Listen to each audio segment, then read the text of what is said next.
अकामाच व्रतं सर्वं क्रोधातीर्थसेवनं दया जप समाशुद्धं संतोषो धनमेव च। पद्म पुराण सृष्टि खंड में लिखा है। इसका अर्थ है निष्काम होना ही सर्वव्रत है, क्रोध को त्याग देना ही तीर्थ सेवन है, दया ही जप के तुल्य है और संतोष ही शुद्ध धन है। एक छोटे से गांव में तुलाधार नामक एक शूद्र रहते थे। वे स्वयं सत्यवादी, निर्लोभी, वैराग्यवान और अनन्य भगवत भक्त थे। घर में साध्वी पत्नी थी। संसार के विषयों में वैराग्य होने के कारण दंपति भगवान के भजन में ही समय लगाते थे। जीवन निर्वाह के लिए कोई विशेष काम ना करके खेत में अन्न कटने पर गिरे हुए दाने बीन कर एकत्र कर लेना, जिसे शिलंच वृत्ति कहते हैं, उन्होंने अपनी वृत्ति बनाई थी। भरपेट अन्न और पहनने को पूरे वस्त्र कभी ना मिलने पर भी उन्हें क्षोभ नहीं होता था। पतिव्रता पत्नी को पति की दरिद्रता अखरती अवश्य थी, पर वह पति से कुछ कहती नहीं थी और ना तो पति की रुचि के विपरीत किसी दूसरे उपाय से मजदूरी आदि करके पैसे कमाने को ही यत्न करती थी। पैसा आए ना आए, पति जैसा चाहे वैसे ही चलना उसने अपना धर्म बना लिया था। भगवान बड़े दयालु और भक्तवत्सल है। सर्वांतर्यामी होने पर भी भक्ति की महिमा जगत में विख्यात करने के लिए वे भक्ति की परीक्षा जब तब लिया करते हैं। उन लीलामय ने तुलाधार की परीक्षा लेने का निश्चय किया। तुलाधार के पास वस्त्र के नाम पर एक फटी धोती और एक चिथड़े जैसा गमछा था। इन नाम मात्र के वस्त्रों से तुलाधार का काम चलता नहीं था। भगवान ने 2 उत्तम वस्त्र नदी किनारे, जहाँ तुलाधार नित्य स्नान करने आते थे, रख दिए। भक्त तुलाधार आए, उन्होंने वस्त्र को देखा भी, किंतु दूसरे की वस्तु लेने का लोभ उनके मन में तनिक भी नहीं आया। स्नान करके वे सहज ही लौट आए।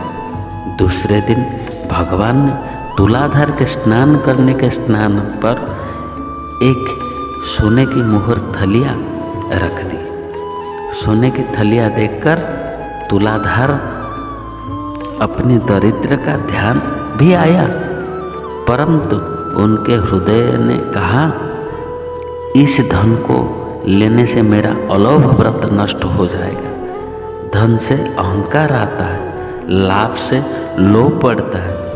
मनुष्य 99 के चक्कर में पड़ जाते हैं। लोभ को कभी शांति नहीं मिलती। धन होने से पाप की रुचि होती है। लोभ नरक का द्वार है।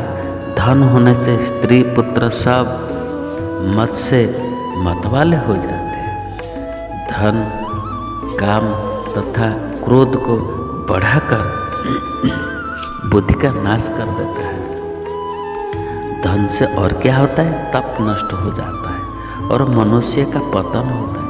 इस प्रकार सोचकर तुलाधार सोने को वहीं छोड़कर सहज घर चला है। इधर भगवान ज्योतिषी बनकर उस गांव में पहुंचे।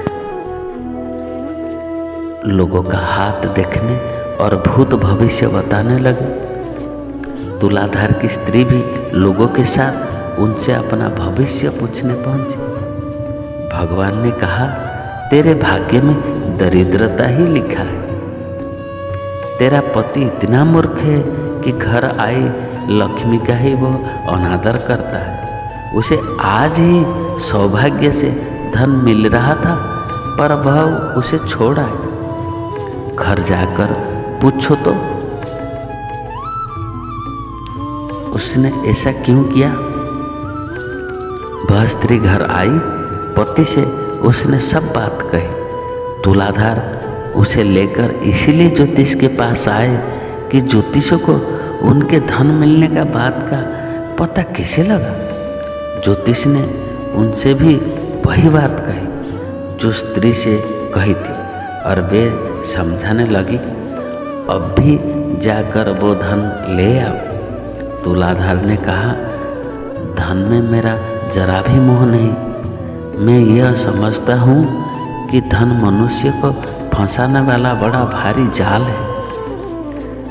जिसकी धन में आसक्ति है उसकी मुक्ति और भक्ति कभी नहीं हो सकती। भक्ति के पथ में धन बहुत भारी संकट पैदा करता है। धन में मादकता है, मोह है, माया और झूठ है। धन मिलते ही चोरों से, राजा से, यहाँ तक कि अपने ही परिवार लोगों से भय लगता है, अविश्वास होता है और सब पर विश्वास टूट जाता है। सब धन के लिए ही परस्पर द्वेष करते हैं। काम, क्रोध, अहंकार तो धन में निवास हैं। यह दुर्गति करने वाला है, अतः मुझे धन नहीं चाहिए। ज्योतिष ने धन की प्रशंसा की।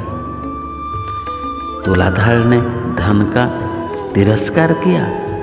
भगवान ने ज्योतिषी बनकर धन के बारे में परीक्षा करने के लिए कुछ ऐसा ही कहा। कैसे प्रशंसा की? धन से इस लोक में सब कुछ मिलते हैं। जिसके पास धन है उसी के मित्र, बांधव, कुल, शील, पांडित्य, रूप, सौभाग्य और जस है। स्त्री पुत्र आदि भी उसके आदर करते हैं। निर्धन को कोई नहीं पूछता, सर्वत्र उसका तिरस्कार होता है। धनहीन का ना कोई मित्र ना धर्म, उसका जन्म ही सार्थक नहीं। यज्ञ, दान, परोपकार सब धन से ही तो होता है। मंदिर, कुआं, तालाब आदि धन से ही तो बनाया जाता है। धन से ही धर्म करने पर स्वर्ग मिलता है। व्रत, तीर्थ, जप, जीविका, भोग आदि सब धन से ही तो होता है। शत्रु विजय, स्त्री सुख, विद्या, रोग का प्रतिकार, औषधि, आत्मरक्षा अर्थात सभी अच्छे बुरे काम धन से ही संपन्न होते हैं। जिसके पास धन है वही इस लोक में उत्तम भोग भोग सकता है और दानादि करके वही स्वर्ग भी जा सकता है। ये बात भगवान ने बताई।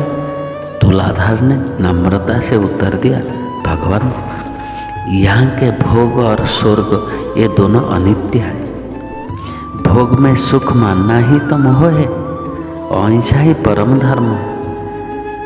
शीलन से ही उत्तम वृत्ति है। साकार ही मेरे लिए अमृत के समान है। उपवास ही मेरा तप है। जो मिले उसमें संतुष्ट रहना है मेरे भोग है। मेरे लिए परस्त्री माता के समान और पराय धन मिट्टी के ढोल के समान है।